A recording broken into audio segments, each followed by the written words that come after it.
welcome to the MessianTics podcast, a podcast about all things Messianic Judaism. Each episode, we will be sharing our opinions as we tackle some of the biggest issues in Messianic Judaism. Now, here's your hosts, Rabbis Eric, David, Jonathan, and Toby. Hey guys, welcome to another episode of MessianTics podcast. We're excited to be together again today and to dive into what we hope is another fruitful conversation. We're going to be touching on something that I'm fairly confident is going to be controversial, which is kind of our go-to thing, and that is dealing with the idea of complementarianism versus egalitarianism, or even whether or not there should be a versus, or if there's another alternative that is more biblically accurate, one way or the other. So we're just going to kind of dive into the question or the conversation and see where it goes from here. So I'm just going to throw it out there. Where's everybody stand? Can we, just for... there may be some people listening that don't know what that is. We should let our historian give us a definition. Yeah, just to give some context about what that involves and what we're talking about. Yeah, I'd actually pulled up just some bullet points to kind of, just so everyone knows and is aware if you're not complementarian. Yeah, because egalitarian doesn't have anything to do with eagles. No, and complementarian doesn't have anything to do with complements.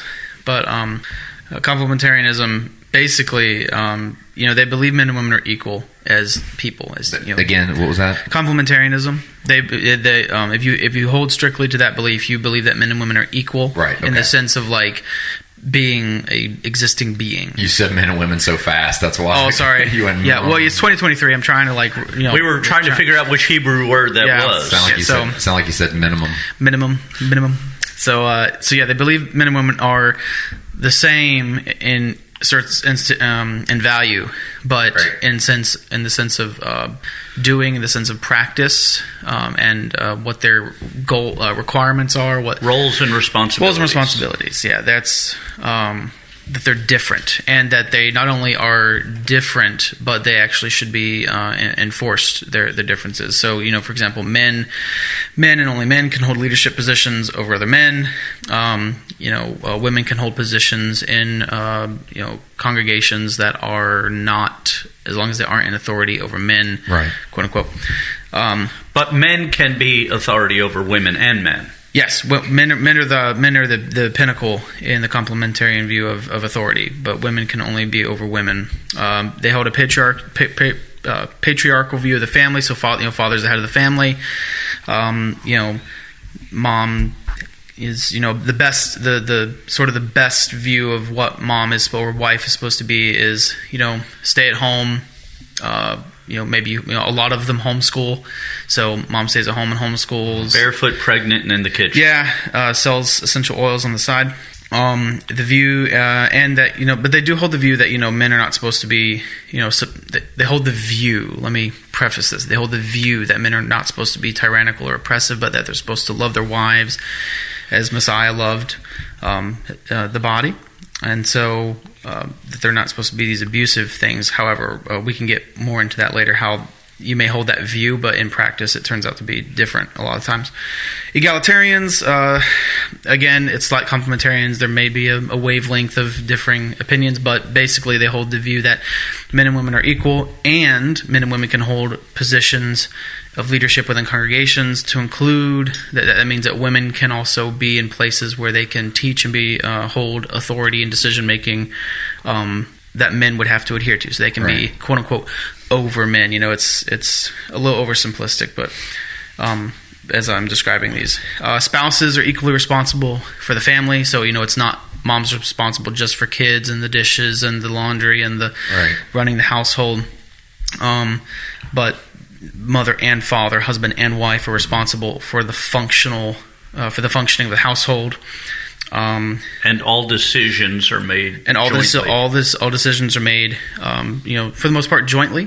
And that doesn't say that complementarians don't think fathers and husbands have a role in the household. They do, but it tends to be things like you fix the house, you take care of the house, you earn the money to repair the house. It's you hold the authority for if children are misbehaving, you are the disciplinarian in the house, that kind of thing. So it's not like complementarians don't hold that view, but so egalitarians are both are responsible. Marriage is more of a partnership of two equals submitting to one another, as tends to be the egalitarian view, and that the roles should be more ability-based than they are based on gender-specific. So that's kind of, in a nutshell, a very oversimplified version of what those two are. So egalitarian's more men and women equal, they can do anything that the other one does. Well, for example, in a complementarian household, most likely what you would find, or the expectation I think you would find in a congregation of what a husband should be doing is dad brings in the money, and dad needs to do the budget and control the bank and the finances and kind of govern the spending of the family. Whereas the wife may actually be better at it, but it's not. But because he's the father of the household, he's the man of the house, he's in charge of all the financial decisions, as per the family. Right. Anyway, but whereas an egalitarian view would be mom actually has better math education, mom's actually better at balancing a checkbook, so mother and wife actually could do that instead of the father, and maybe she even makes more of the financial decisions of where the money goes, which wouldn't necessarily be making decisions for the family, and ultimately, but she may have a better understanding of the grocery bill, and so I'm going to allocate this money to the grocery. So I'm asking that not because I don't want anybody to think that listening. Well, Rabbi Toby doesn't know. He's asking that. I'm asking, so Jonathan can answer these for the listeners in case there's anybody that's like, what does that mean? I think everybody knows. Like, for instance, I knew what those were before I knew they had a label, like egalitarian. Sure. So I'm going to go ahead and tell you, I'm on the wavelength. I will tell you about my personal marriage with my wife. We are mostly egalitarian. Yeah. And I want everybody to remember that when Paul gives instructions to, I believe he's given instructions to Timothy or the Ephesians. It's one or the other, because Paul overlaps a lot in what he says. He's saying a lot of the same things. And I think it's either Ephesians or he's talking to Timothy in one of his letters. And he says the first thing he is, when he gets into the husbands, wives submit to your husbands, husbands love your wives. The first thing he actually says is submit to each other. Yeah. So there is a level of submission for husbands and wives submitting to each other, right? Yeah. I think that for me and Brooke, my wife, we're mostly egalitarian, in that we if I'm good at something, I'll take care of it. If she's good at something, she'll take care of it. I'm not over the purse 100%. We don't consult each other about purchases unless they're like a certain amount of money and things like that. Yeah. I know that Brooke but we have some complementarian tendencies. I know Brooke looks at me as the spiritual head of the home. That doesn't mean I command. Yeah. Because the fact of the matter is that there have been seasons and times when Brooke has been stronger spiritually than me, and vice versa. See, we bear each other's burdens, right? Yeah. And I don't think it's healthy at all to have this like domineering male and this and man husband, and the wife is this little house mouse. Yeah. And I think that God wants men and women to be strong in the Lord, and I think that so that's my personal thing. As far as in the synagogue and in ministry, in the whether it's a church or a synagogue, Messianic synagogue. But let's talk about Messianic synagogues. This is MessianTics. I'm just going to be honest. I wouldn't be comfortable under a female authority as a rabbi. I wouldn't be. I know Brooke would be. She's a woman. Yeah. Now, I wouldn't be. I would prefer a male leadership, and I think that God has a pattern. And if we look at Scripture, God, even in the situation with Deborah the Judge, God went through Barak, and he just flaked out. And Deborah's like, okay, well, I'm going to get the credit, right?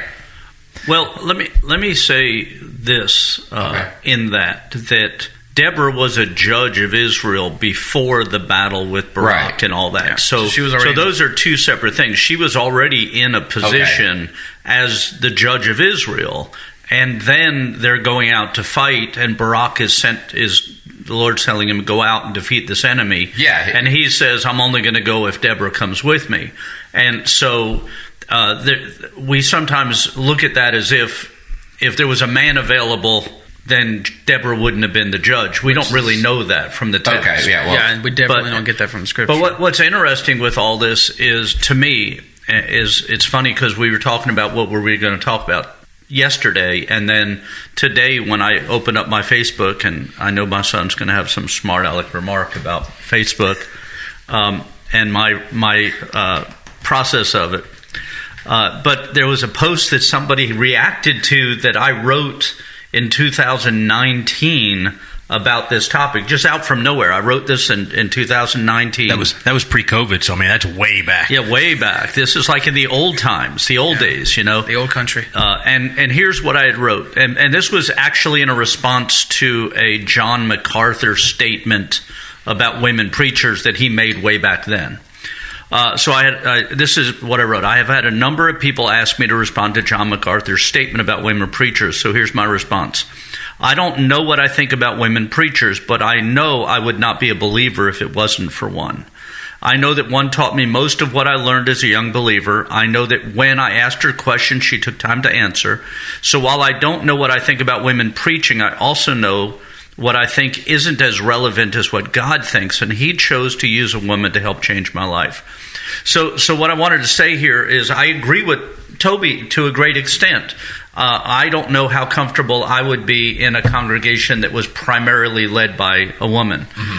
But that doesn't mean, and just to finish my thought, right.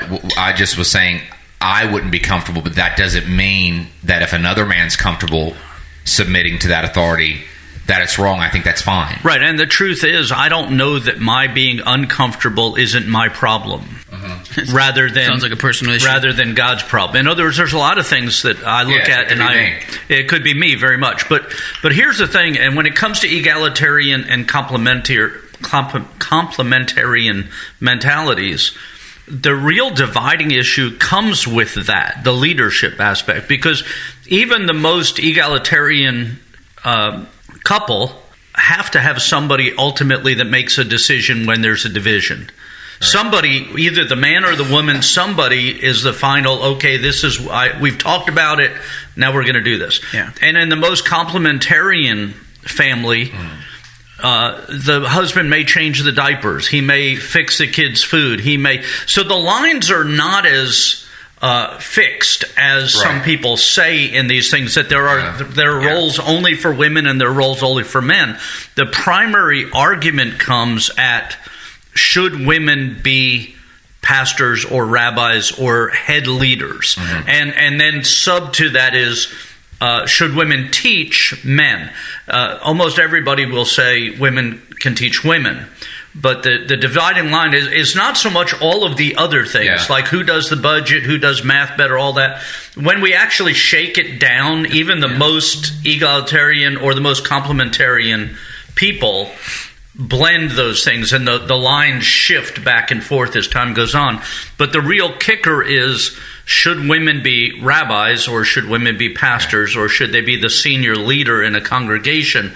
All the other things, there's kind of flexibility, or seems to be, among most of the people I deal with. There's always hard cases on both sides. Yeah, and I think they can be. I absolutely think they can be. And because my thing is that I don't think, like you said, I don't think we can be so hard-lined about complementarianism or even egalitarianism. Yeah. I think that I can say that there can be women rabbis and pastors, but at the same time, I can honor the pattern that God has always used for the majority of Scripture, and that's leadership being through a man. Right. We tend to, and I've heard Rabbi David say this. I haven't heard Rabbi Toby use the expression yet, but I have heard Rabbi Jonathan talk about putting God in a box. We shouldn't put God in a box, except in the case of women being teachers.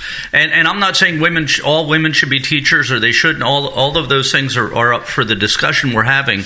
But to say God can't use a woman unless there's not a man available, right? Is to say God can't choose to do something unique and different in aspect. The truth is, in most cases, God doesn't use donkeys. And I'm not equating women with donkeys. Please don't write us and say, Rabbi Eric called women donkeys. But the vast majority of the time, God doesn't use donkeys to talk. Right. But he did. Yeah, he can do it. One time. There's all kinds of opportunities that God has throughout Scripture where he used a unique and different method because it was unique and different, because it would be noticed, because it would be different. Of all the people that God could have chose to speak on the day of Shavuot, Peter was the last. I mean, if we were looking at the list, Peter would be the guy we'd have left off. He's the guy who just finished denying the Messiah. Okay, if he was in our congregation, just imagine if you needed a speaker for this coming Shabbat because you weren't going to be available, and they gave you a list of the people that were available to speak, and at the bottom of the list was somebody who just denied Messiah. Yeah, right. He probably would not be the person that we chose. We would probably try to choose someone who actually had faith at that moment. Right. But God chose Peter, who had just denied Messiah, and of course he comes to repentance before, but if we looked at that, that would not be the structure we used. But God quite often uses people that we would think. I mean, look at Rav Shaul, the Apostle Paul, who before, on the way to being a executioner of believers, God calls him to ministry. Yeah. Right.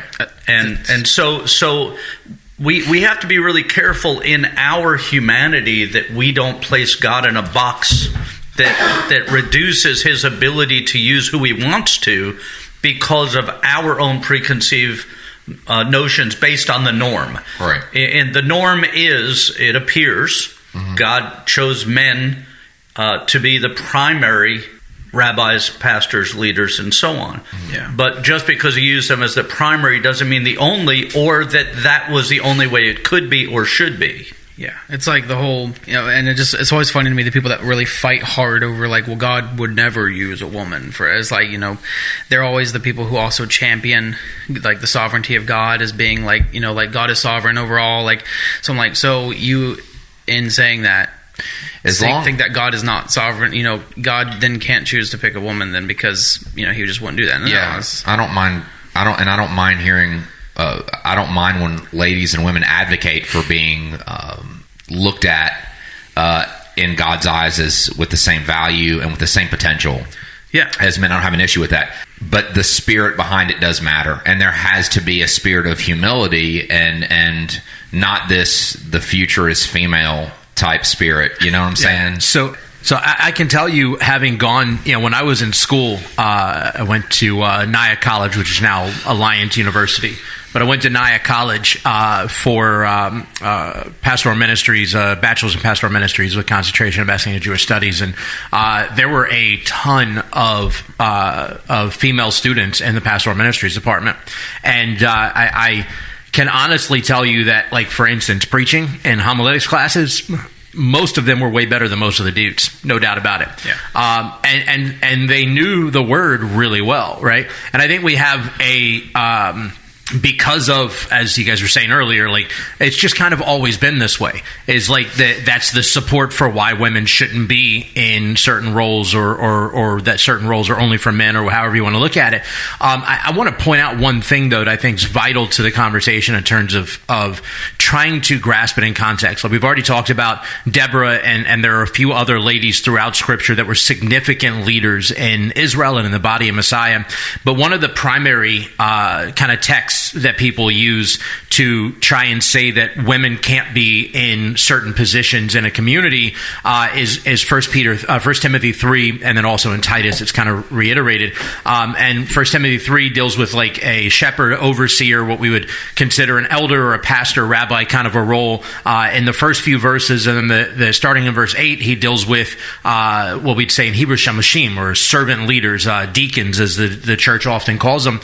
And there's a qualifier in both of those passages, the one dealing with the elder and the one dealing with the shamash. There's a qualifier in both of them that says something along the lines of that they should be a husband of only one wife. And because of this, people will go, oh, well, it's clear that Paul's talking that this elder role, this deacon role is only for men, because only men can be the husband of one wife and still be within the constraint of biblical value and ethic.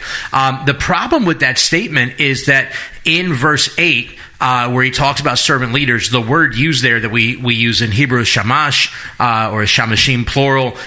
In the Greek, the word is where we get the word deacon from, and that word is used there in reference to it. The passage then says that a man should be a husband of one wife, but he uses the exact same word in the Greek as the title for Phoebe in Romans chapter 16 as he's giving his closing. So either Paul's completely contradicting himself by saying women can't be deacons because they can't be a husband of only one wife, or what Paul is saying and what we're extracting from it or what we're inferring from it are not the same, right? And now I kind of lean a little towards where Toby was at the beginning of the episode, that I honestly, I don't have an opinion hard pressed one way or another about what roles women should or shouldn't have. Like, I got zero issues with a woman teaching in our congregation and being a part of that. I've got zero issues with women being in leadership roles in our congregation. I'm kind of like Toby. I don't really know, though, how I would feel sitting under a senior rabbi that was a female. Not that, and I'm just being honest about it, not that I necessarily could say definitively there is a right or wrong to that, like whether or not a female rabbi is a senior rabbi is a problem or not. I know earlier when we were talking, Jonathan had mentioned, I don't have an issue with them as support rabbis. If there's 3-4 rabbis and there's a senior rabbi and a few under them, I don't have an issue with them in that role. Was kind of Jonathan's perspective earlier today when we were talking, and I can kind of see that. I only don't know how I would respond to a female as a senior rabbi, because it's, again, like we said, it's just not how it's always been this way, and I've always grown up under the under male leadership in a congregation, and I just don't know how I would respond in that scenario. That's not to say that it's right or wrong. Yeah. And I don't want anybody to walk away going, well, Rabbi David just gave this whole support why women could be in these roles, but then undermined it by saying he was. I'm not saying that at all. I'm just saying I don't know how I would feel. If we're honest, like, we have to be honest about these. I don't know how I would feel in that scenario. Yeah, and like I said earlier, I don't know if that's because it's wrong, or because I'm wrong. Yeah. And those are important. It's funny to me when we talk about, for instance, Jezebel.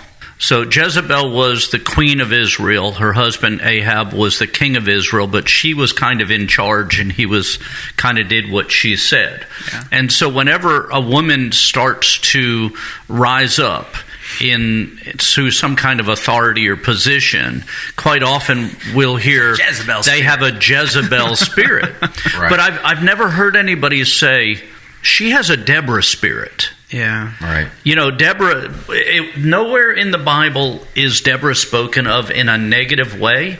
The Bible doesn't say anywhere there weren't men available or that Deborah forced her way up. Deborah isn't looked at in the Bible or talked about in the Bible like Jezebel. Jezebel clearly was an evil woman.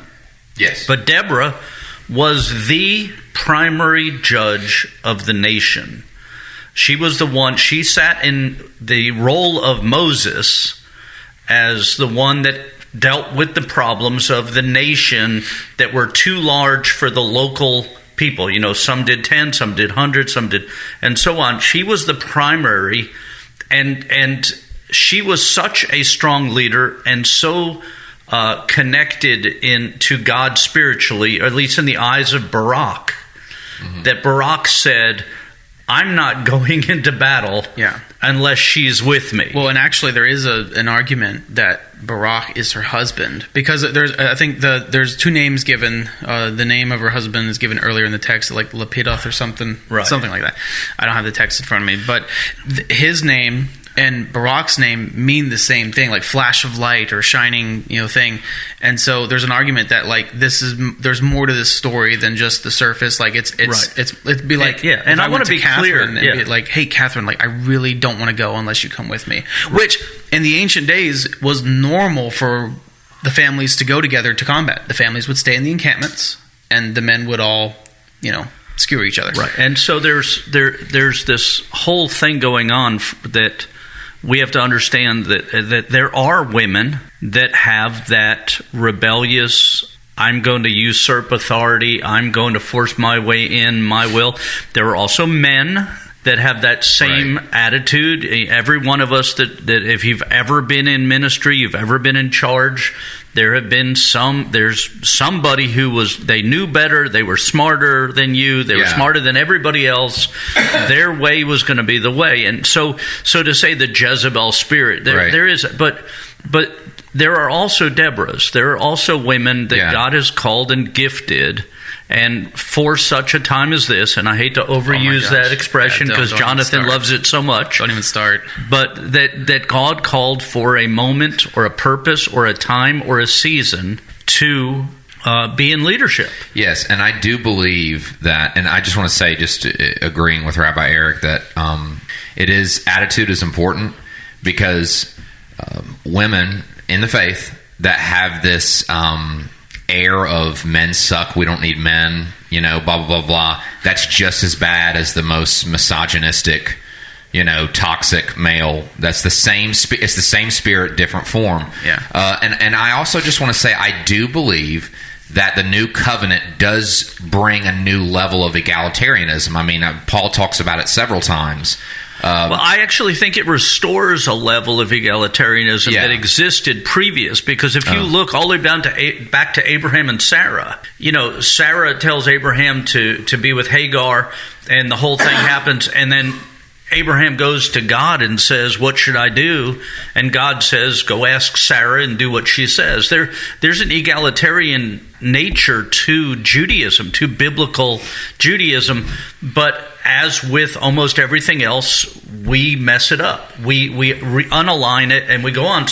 But it definitely is a restoration of that. We have, for instance, Lydia, who is spoken of as a community leader of believers that Paul goes to, and she's a wealthy woman who hosts the teachings at her house that Paul goes on to. So you're absolutely right. There is a restoration in the New Testament of egalitarianism because the things had been perverted.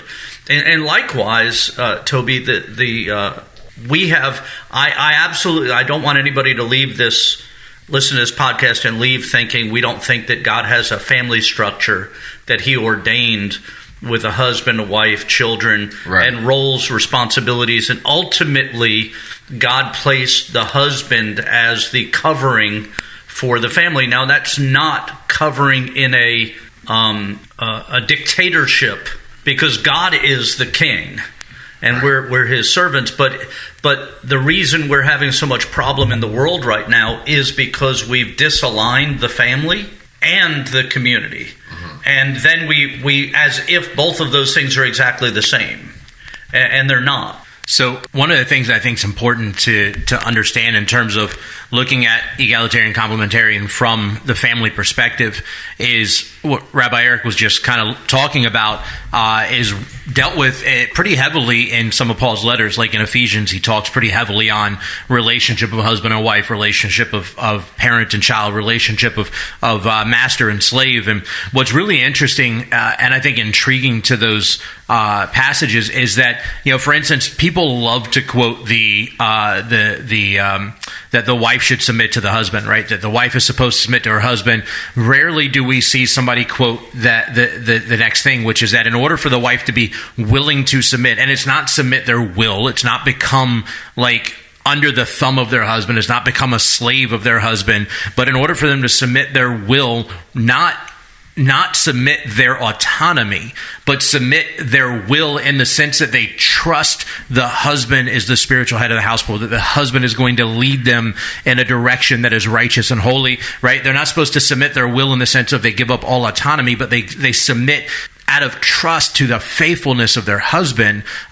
In order for them to be willing to do that, the husband has to do what he's supposed to do first, right? Which the next thing is, husbands, love your wife as Messiah loves the body.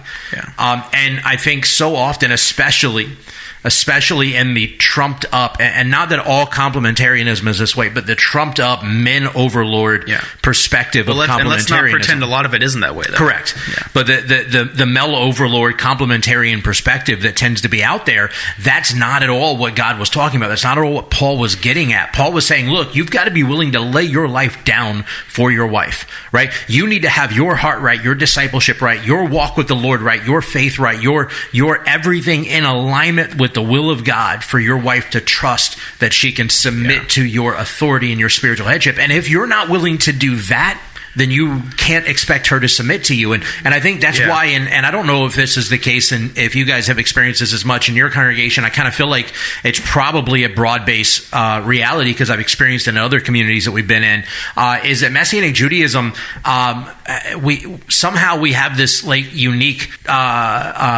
scenario where we get a lot of wives that come to our congregation before husbands do. And sometimes those wives will come for years and the husbands will never show up.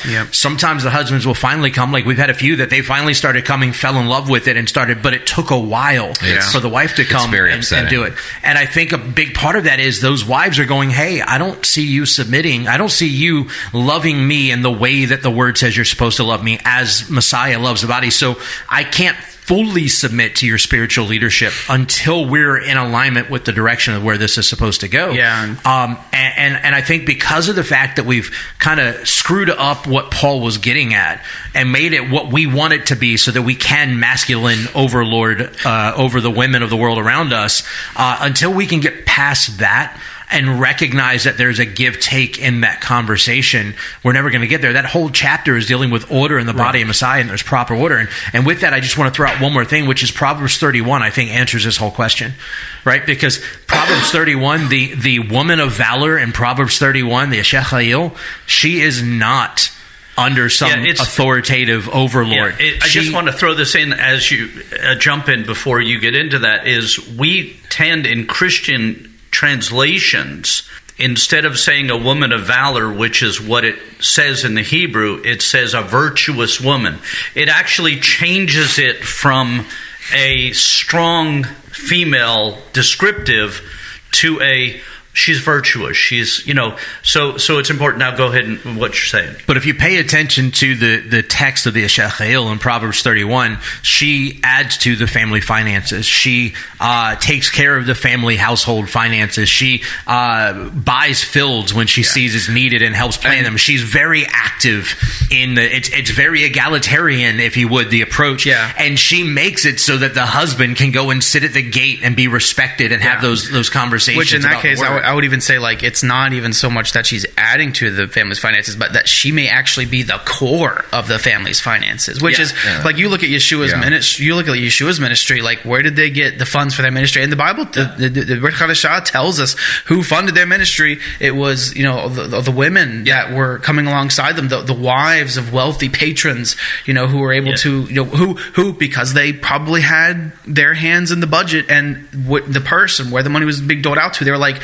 we really fond of this Yeshua guy and his people traveling around, so we're going to parse out some money to them. And because my husband trusts me with my money, he's probably not even going to ask where it's going necessarily. And to go even back further than Proverbs, which is an excellent verse to talk about the role of women in a family, if you go back to Genesis, where the Bible largely is translated when it talks about Adam being created and that it wasn't good for him to be alone. In many Bibles, it describes his female counterpart as a helper or a helpmeet or whatever word it is. In the Hebrew, the Hebrew is ezer kenegdo, which is actually like a military term. It's actually more a term of, to describe it is, if you trust somebody, if you don't trust somebody fully and you're in a battle, you stand back to back. Because if you're back to back, then you see what's in front of you,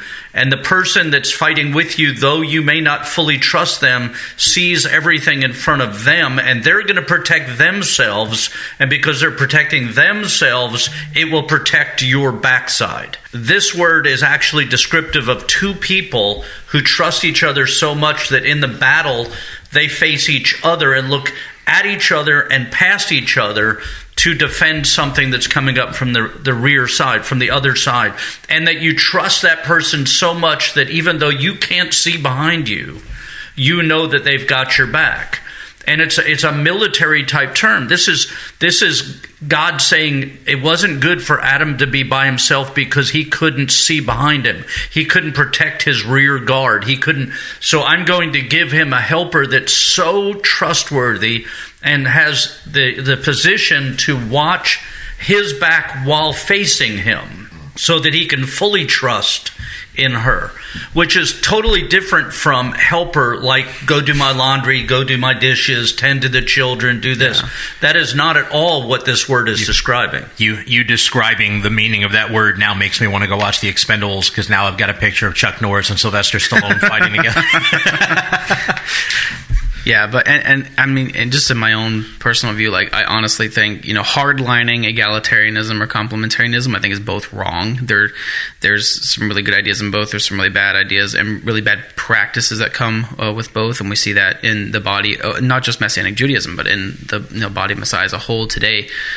Poor decisions brought about by both. And because I do hold the view that, like, when people really, especially in the complementarian world, they really champion it as like, this very like strong, powerful, masculine view. If you really think about it, like the complementarian view is a very soft view, only because most of the time we don't see a complementarian structure exist in the congregational way of doing things until the body in an area of the world is very settled. It's very comfortable.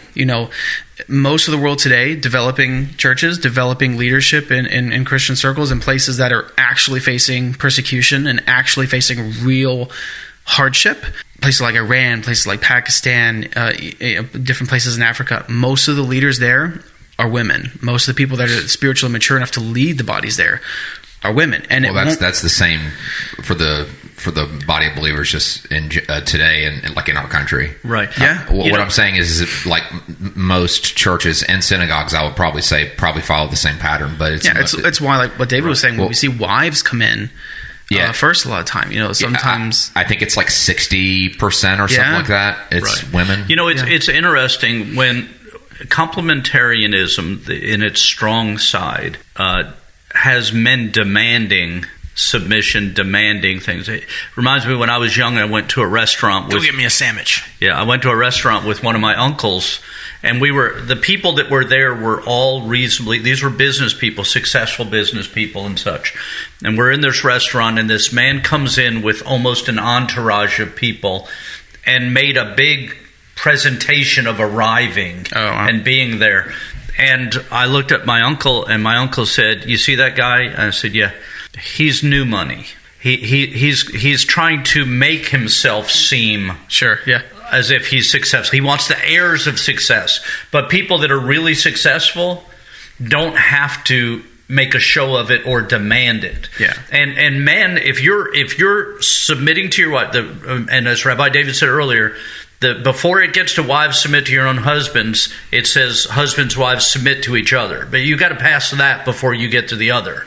But if you're really submitting to your wife, if you're really her covering, if you're really the priest that you're supposed to be, if you're really doing those things, you won't ever have to demand submission. She'll feel so safe with you that she'll come alongside you and walk along as she's supposed to.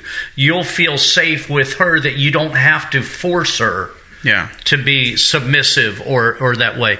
That's the biblical. That's the way it's supposed to be. So I agree with Jonathan. I'm not egalitarian. I'm not complementarian. I'm biblical. I think that God can use whom he wants to.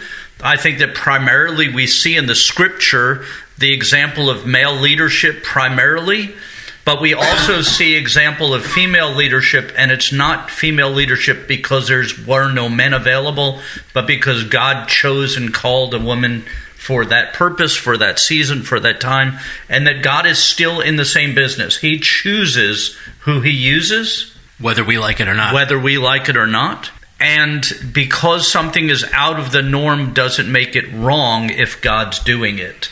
And that we need to understand both of these things are there. I have a friend who's a rabbi, and I'm not going to mention who he is. And he's a decent teacher. He's a smart man.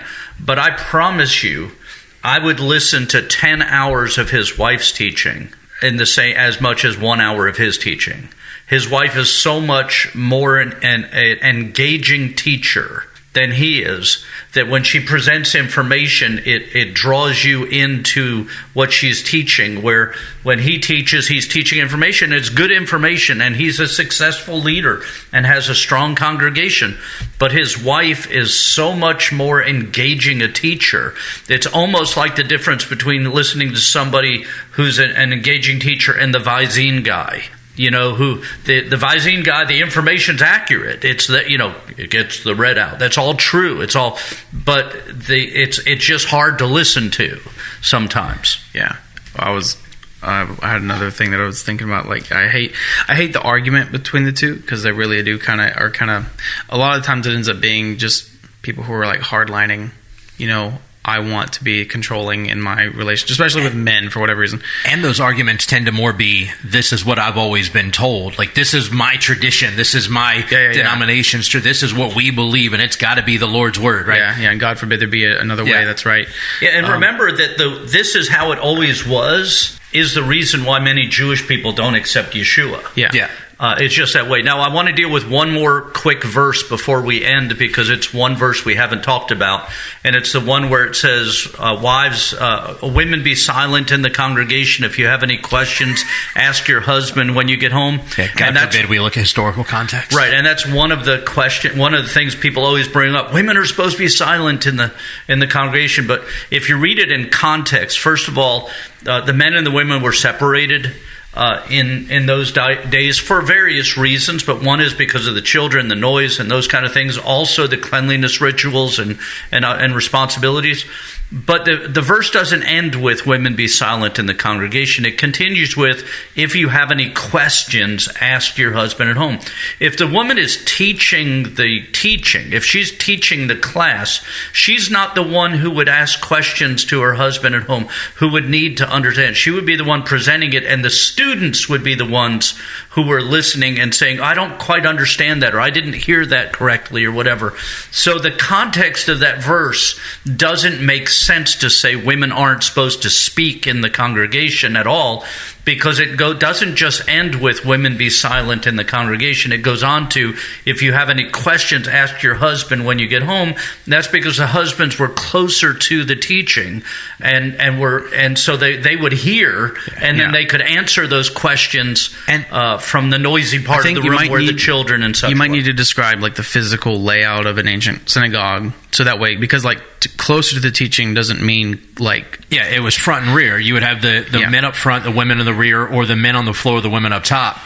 Now you would also see men and women on separate sides, right? But you didn't necessarily have the space for that kind of a situation then. But also with that, when I mentioned historical context, you also got to remember Gentiles coming in. He's talking to Gentiles that were, and by the way, this is further evidence that these Gentile believers were plugging into Judaism, right? So these were new Gentile believers plugging in Judaism. Well, where did Gentile believers come from when they came to faith? It came from paganism, right? And in most pagan cultures, women kind of ran the show.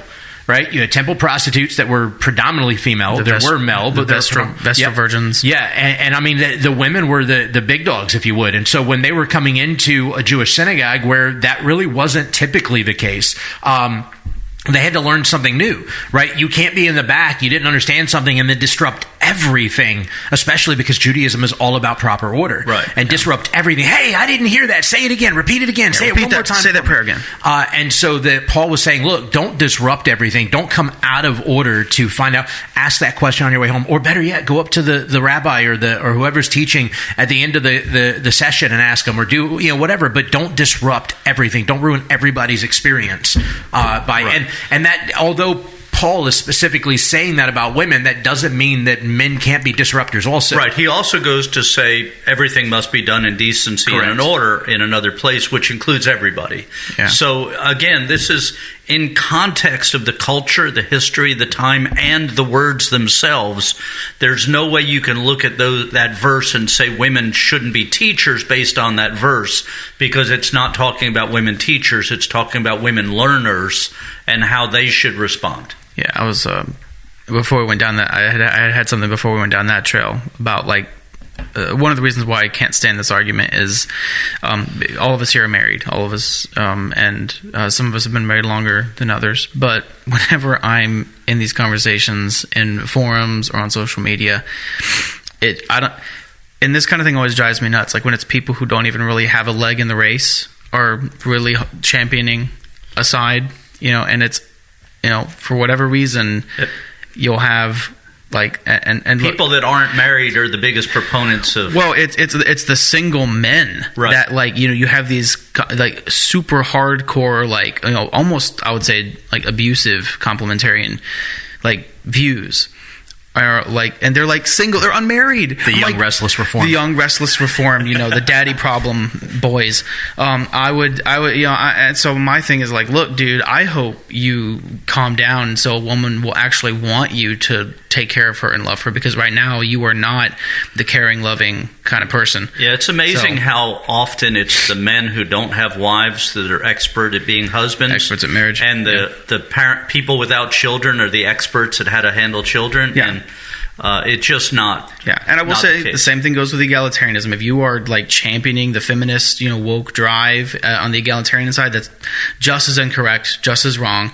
But being a married man, it kind of speaks a little. It's a little weirder when I see young unmarried men like really like, well, you should treat your wife this way. It's like, where's this wife that you my speak wife? The truth of the matter is women are not the future.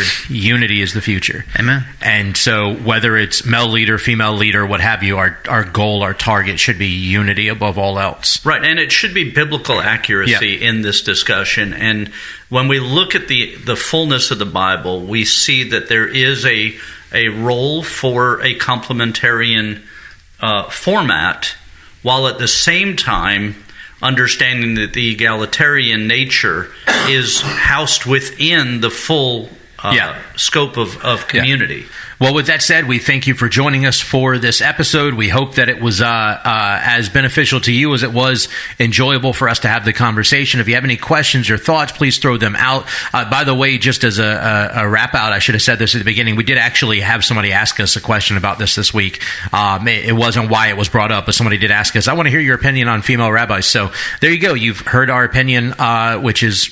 we don't really know. So enjoy it. But no, we appreciate it. We hope that you guys were blessed by this. We'll see you next time. I have some friends on one side, some friends on the other side, and I stand firmly with my friends. The question is, which of those friends would claim you? So no, thank you guys. We'll talk to you next time. Shalom.